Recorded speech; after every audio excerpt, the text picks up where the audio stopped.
बताइएगा तो। वैदिक काल में योग दर्शन के प्रोत्साहन देने वाले व्यक्ति कौन थे? पतंजलि। बिल्कुल सही है। वैदिक काल में जो योग दर्शन के जो प्रवर्तक थे वो कौन थे? पतंजलि थे। आगे आपको बताना है, नाभिकीय रिएक्टर के निर्माण के लिए कौन सा तत्व आवश्यक होता है?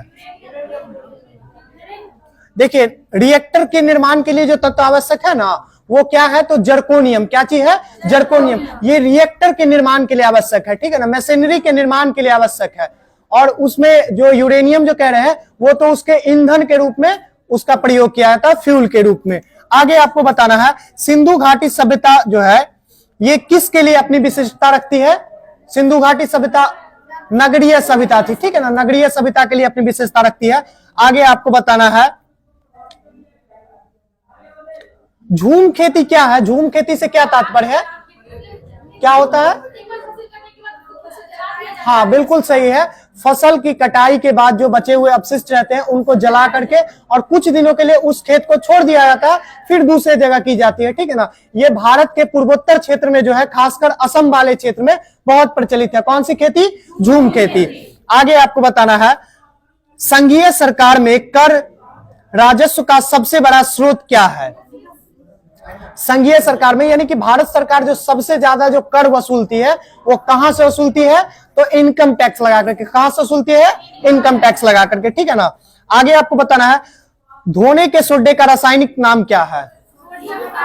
Sodium carbonate. Sodium carbonate. देखिए, ये सोडा से 3-4 प्रश्न आएगा, ठीक है ना, खास करके बिहार पुलिस में तो बार बार पूछता है। धोने का सोडा क्या होता है? Sodium carbonate. इसके बाद एक होता है मीठा सोडा। क्या होता है? मीठा सोडा, या फिर उसको ही खाबर सोडा बोलते हैं, ठीक है ना, खाने वाला सोडा जिसको बोलते हैं। उसका क्या फॉर्मूला होता है? तो सोडियम बाइकार्बोनेट, ठीक है ना, सोडियम बाइकार्बोनेट। और एक और होता है, उसका नाम है बेकिंग पाउडर। क्या होता है? बेकिंग पाउडर, ठीक है ना। तो बेकिंग पाउडर कुछ खास नहीं है। बेकिंग पाउडर यही सोडियम बाइकार्बोनेट में जो है ना एक टार्ट्रिक एसिड मिला दिया जाता है। क्या मिला देता है? Tartaric acid. तो वो क्या बन जाता है? बेकिंग पाउडर बन जाता है। Baking powder. तो कभी भी कंफ्यूज नहीं होइएगा कि हो सकता है कि खाने वाले सोडा या फिर मीठा सोडा का नाम ही क्या है? Baking powder. बेकिंग पाउडर अलग है, उसमें जब टार्ट्रिक एसिड मिलाया जाता है तो बनता है बेकिंग पाउडर। आगे आपको बताना है, किसी पदार्थ की विशिष्ट ऊष्माधारिता किसके बराबर होती है? किसी पदार्थ की विशिष्ट ऊष्माधारिता किसके बराबर होती है? यानी कि सीधा सीधा ये ऊष्माधारिता का जो है ना, विशिष्ट ऊष्माधारिता का फॉर्मूला पूछ रहा है। तो ये क्या होता है? तो ऊष्माधारकता बटे पदार्थ का द्रव्यमान। क्या होता है? ऊष्माधारकता बटे पदार्थ का द्रव्यमान, ठीक है ना। आप सीधा सीधा सोच करके देखिए कि मान लीजिए कि 40 यूनिट टेम्परेचर है, ठीक है ना, 40 यूनिट हीट है, उसको कोई पदार्थ जो है कितना ज्यादा से ज्यादा एक्सेप्ट कर सकता है, तो कैसे करेगा? तो एक तो उसका धारण करने का अपना क्षमता क्या है, दूसरा उसके रिस्पेक्ट में क्या होना चाहिए, उसका जितना द्रव्यमान होगा, जितना ज्यादा द्रव्यमान उतना ज्यादा वो एक्सेप्ट करेगा, ठीक है ना। तो विशिष्ट ऊष्माधारिता का क्या होगा फॉर्मूला? ऊष्माधारिता, हाँ, विशिष्ट ऊष्माधारिता का फॉर्मूला क्या होगा? विशिष्ट ऊष्माधारिता बट्टे द्रव्यमान, ठीक है ना, उस पदार्थ का द्रव्यमान। चलिए आगे आपको बताना है, केंद्रीय बजट में से राजकोषीय घाटे का क्या अर्थ है? केंद्रीय बजट में जो है ना, ये राजकोषीय घाटे का क्या अर्थ है? राजकोषीय घाटा का मतलब क्या समझते हैं? अभी जैसे बजट आया है, अभी 1 फरवरी 2024 को भी बजट आया है ना, ठीक है ना, इसमें भी राजकोषीय घाटा का चर्चा किया गया। आखिर ये राजकोषीय घाटा होता क्या है? तो एक बार समझ लीजिए, राजकोषीय घाटा बजट का कुल घाटा और आंतरिक और बाहरी ऋणों में बढ़ोतरी, ठीक है ना। देखिए, एक तो है कि बजट बनाया, ठीक है ना, कि 500 करोड़ का हम बजट बनाया है, तो उस बजट में जितना घाटा लगा, ठीक है ना, उस बजट में जितना घाटा लगा, जितना ज्यादा खर्च हुआ, उसके बाद आंतरिक और बाहरी ऋण में जितना बढ़ोतरी हुआ, यानी कि आप इंटरनल ऋण ले लीजिए। इंटरनल ऋण कहने का मतलब आप आरबीआई से अगर ऋण लेते हैं तो इंटरनल ऋण कहलाएगा, मतलब इंटरनल वो लोन कहलाएगा, और एक्सटर्नल अगर आप विश्व बैंक या फिर तमाम ऐसी संस्थाओं से लोन लेते हैं तो एक्सटर्नल लोन कहलाएगा। ये सबको अगर मिक्स कर देते हैं तो यही टोटल क्या हो जाता है? राजकोषीय घाटा, ठीक है ना। चलिए आगे आपको बताना है, लोकटक झील जो तैरते द्वीपों के लिए प्रसिद्ध है, यह किस राज्य में है? मणिपुर में है, ठीक है ना। लोकटक झील कहां पे है? मणिपुर में है। और लोकटक झील के ऊपर ही ना एक राष्ट्रीय पार्क भी बचा हुआ है, ठीक है ना। कौन सा राष्ट्रीय पार्क है? केबुल लामजाओ। कौन सा है? केबुल लामजाओ। वो भी तैरता हुआ है। तैरता हुआ कुछ खास नहीं है, जैसे कि देखते हैं ना कि जलकुंभी देखे हैं, जलकुंभी जो होता है, तो कैसे वो एक जगह पानी में बहुत सारा संघन होकर के और तैरते रहता है, उसी तरह का कुछ विशेष प्रकार का घास है, ठीक है ना, जो पानी के ऊपर तैर रहा है और उस तैरते हुए पानी के ऊपर राष्ट्रीय पार्क बना हुआ है, ठीक है ना। मतलब वो इतना ज्यादा फैला हुआ ना पानी के ऊपर, तो इस पर एक पार्क का भी निर्माण हो गया है, ठीक है ना। तो ये कहां पे है, किस राज्य में है, मणिपुर में। तो केबुल लामजाओ कहे या फिर लोकटक झील कहे, कहां पे है, मणिपुर में है। चलिए आगे आपको बताना है, भारतीय सम्राट हर्षवर्धन की जीवनी हर्षचरित किसके द्वारा लिखी गई थी, बाणभट्ट के द्वारा, ठीक है ना। हर्षचरित के लेखक कौन है, बाणभट्ट। और हर्षचरित में है क्या, तो भारतीय इतिहास, मतलब ये भारतीय हर्षवर्धन जो सम्राट थे, ठीक है ना, उनका जीवनी लिखा हुआ है, ठीक है ना। आगे आपको बताना है, धारा प्रवाहक वाले चालकों में चारों ओर किस प्रकार का क्षेत्र उत्पन्न होता है, यानी कि कैसा, चुंबकीय क्षेत्र। कैसा उत्पन्न होता है क्षेत्र, चुंबकीय क्षेत्र उत्पन्न होता है। जैसे इसमें करंट फॉलो हो रही है, तो इसमें बहुत कम इंटेंसिटी में, पता इसलिए नहीं चलता है क्योंकि इंटेंसिटी इसकी बहुत कम है, ठीक है ना, तीव्रता बहुत कम है, लेकिन इसमें कौन सा क्षेत्र उत्पन्न होता है, तो दो, विद्युतीय क्षेत्र भी उत्पन्न होता है और साथ साथ चुंबकीय क्षेत्र भी उत्पन्न होता है, ठीक है ना। आगे आपको बताना है,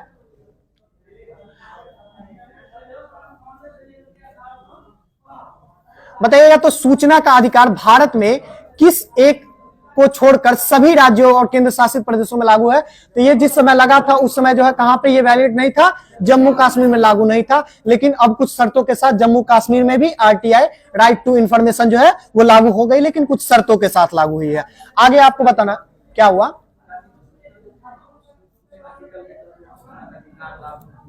बिल्कुल सही है, हाँ।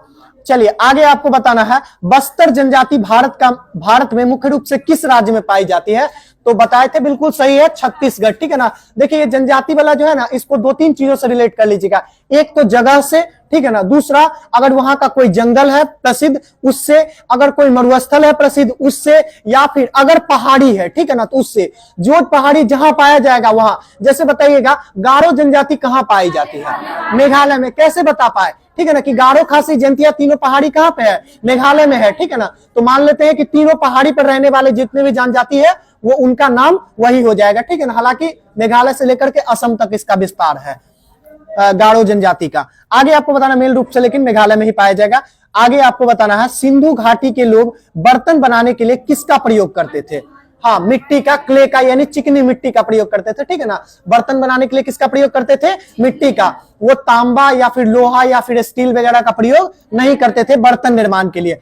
चलिए आगे आपको बताना है, राज्यसभा सदस्यों का चुनाव जो है ये कैसे होता है, राज्यसभा सदस्यों का चुनाव कैसे होता है, तो विधानसभा के चुने हुए सदस्यों के द्वारा, ठीक है ना। विधानसभा के जो सदस्य होते हैं उनके द्वारा, जो चुने हुए सदस्य होते हैं ना, वो चुनते हैं कि राज्यसभा में कौन जाएगा। जैसे कि विधानसभा में मान लीजिए अभी जेडीयू के नेता चुने हुए हैं, ठीक है ना, तो जेडीयू का जितना सीट होगा उसके अकॉर्डिंग उसको मिलेगा राज्यसभा सीट, कि आपके पास एक या दो सीट है, ठीक है ना, आप एक या दो लोगों को अपने विधानसभा से राज्यसभा नामित कर सकते हैं, भेज सकते हैं। तो उनका चुनाव कैसे होगा राज्यसभा का, विधानसभा के चुने हुए सदस्यों के द्वारा।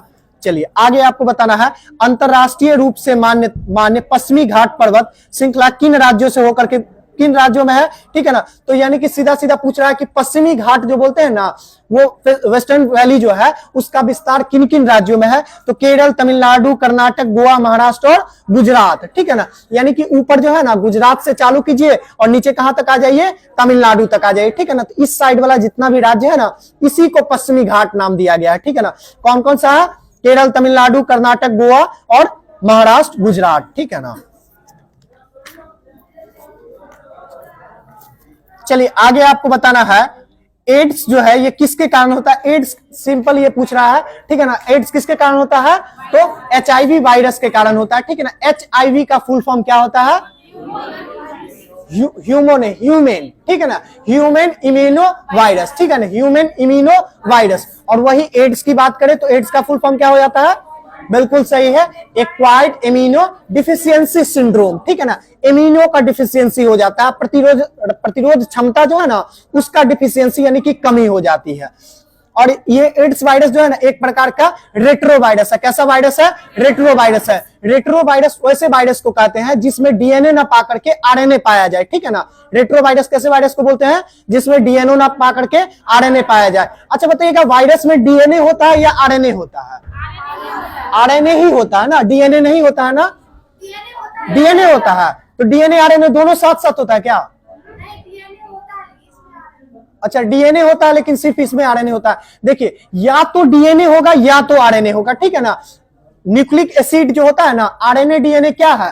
वो न्यूक्लिक एसिड है। क्या है? न्यूक्लिक एसिड है। तो न्यूक्लिक एसिड के रूप में या तो आरएनए होगा या तो डीएनए होगा, दोनों कभी साथ साथ नहीं हो सकता और दोनों की अनुपस्थिति नहीं हो सकती। ऐसा नहीं होगा कि कोई होगा नहीं।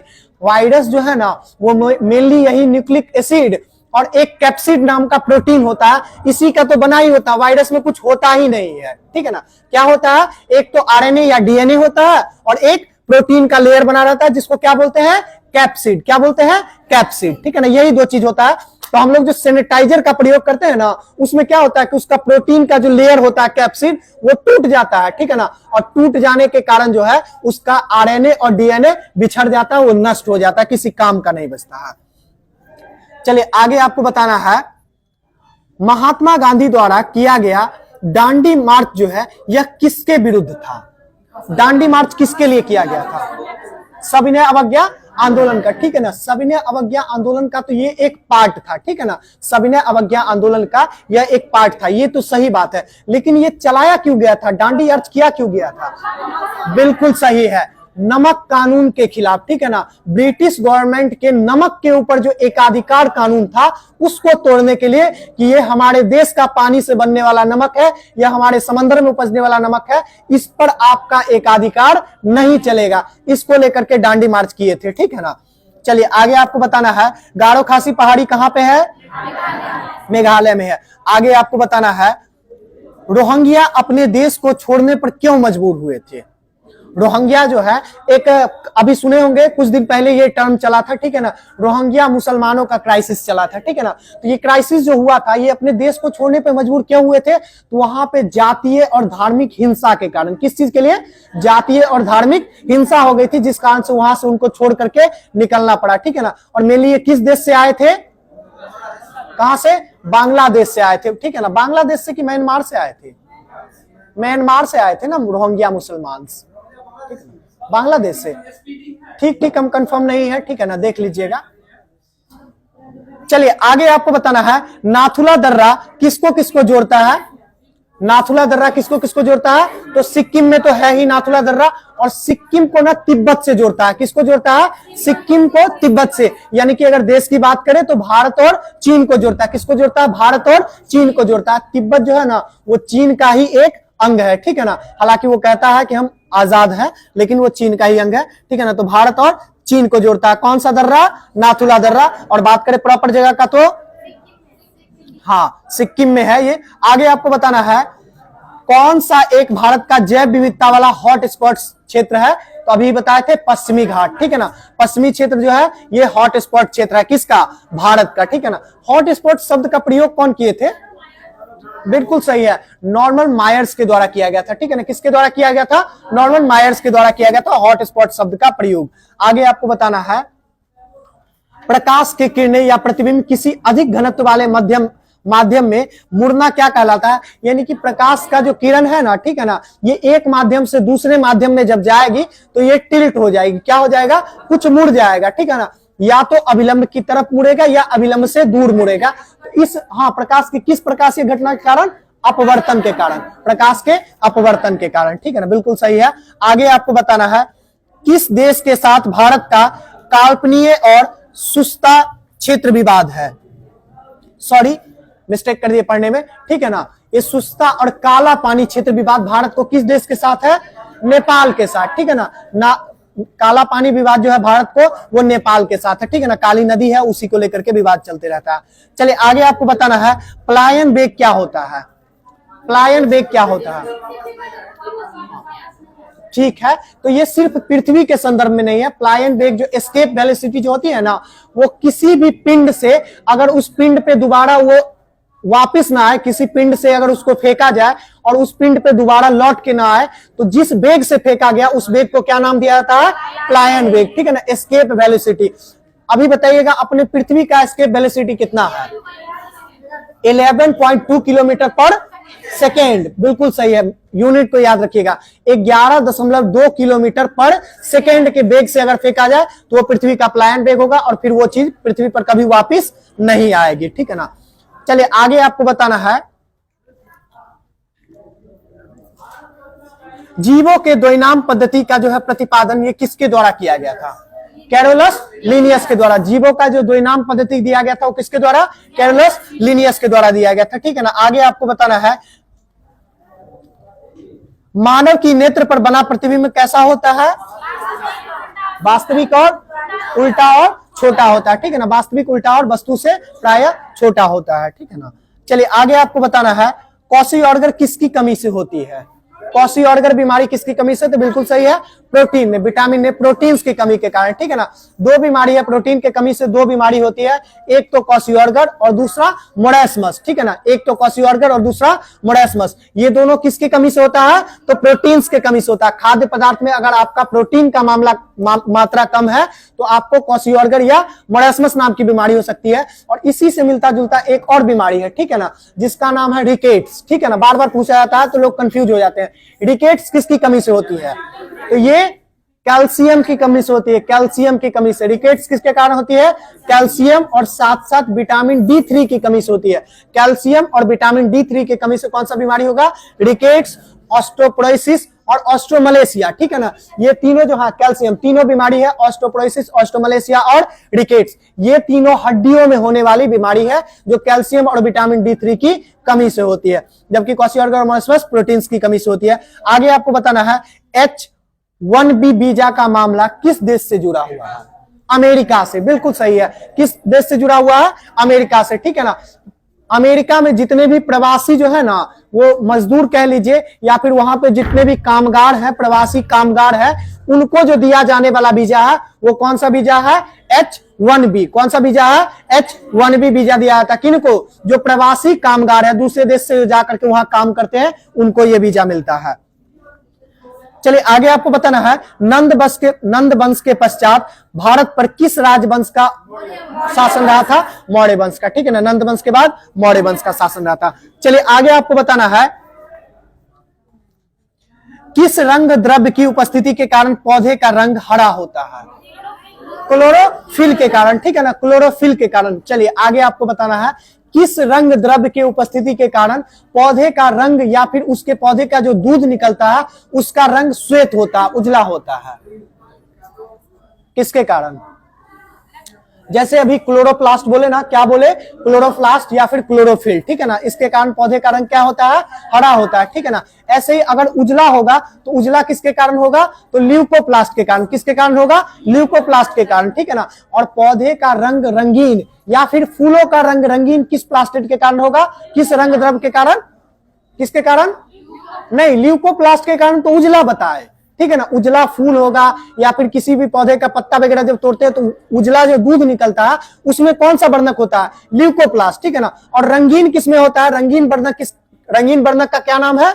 जिससे फूलों का रंग रंगीन दिखता है, कुछ पत्तियों का रंग रंगीन दिखता है, तो वो क्रोमोप्लास्ट है। कौन सा प्लास्ट है? क्रोमोप्लास्ट, ठीक है ना। और क्लोरोफिल या फिर क्लोरोप्लास्ट के कारण हरा। इस तीनों को याद रखिएगा, ठीक है ना। क्लोरोप्लास्ट के कारण हरा, ल्यूकोप्लास्ट के कारण उजला और क्रोमोप्लास्ट के कारण रंगीन, ठीक है ना। ये तीनों प्लास्टेट है, वर्णक है तीनों। चलिए आगे आपको बताना है, कौन सा अम्ल हमारे शरीर में पाचन क्रिया में सहायक होता है? HCl, ठीक है ना, हाइड्रोक्लोरिक एसिड, ठीक है ना, हाइड्रोक्लोरिक एसिड। आगे बताना है आपको, मानव के पाचन तंत्र का पाचन क्रिया जो है यह कहां से प्रारंभ होती है? मुंह से होती है। कहां से होती है? मुंह से ही हो जाती है, ठीक है ना। टाइलिन नामक एक हार्मोन्स एंजाइम्स निकलता है, ठीक है ना, एंजाइम निकलता है जिससे किसका पाचन होता है? तो कार्बोहाइड्रेट को, ठीक है ना, कार्बोहाइड्रेट को तोड़ने का कार्य किया जाता है टाइलिन के द्वारा। हाँ, एमाइलेज के द्वारा तो उसका पाचन होता है, ठीक है ना, लेकिन उसको तोड़ने का जो काम है वो कौन करता है? कार्बोहाइड्रेट को टाइलिन करता है, ठीक है ना। बताइएगा तो ओमेगा 3 किस वर्ग से आता है? ओमेगा 3 फैटी एसिड, ठीक है ना, ओमेगा 3 फैटी एसिड। बस ये अम्ल है, क्या है? बस ये अम्ल है, ओमेगा 3 बस ये अम्ल है, ठीक है ना, यानी फैटी एसिड है ये। चलिए आगे आपको बताना है, दूध से मक्खन किस भौतिक क्रिया के द्वारा निकाला जाता है?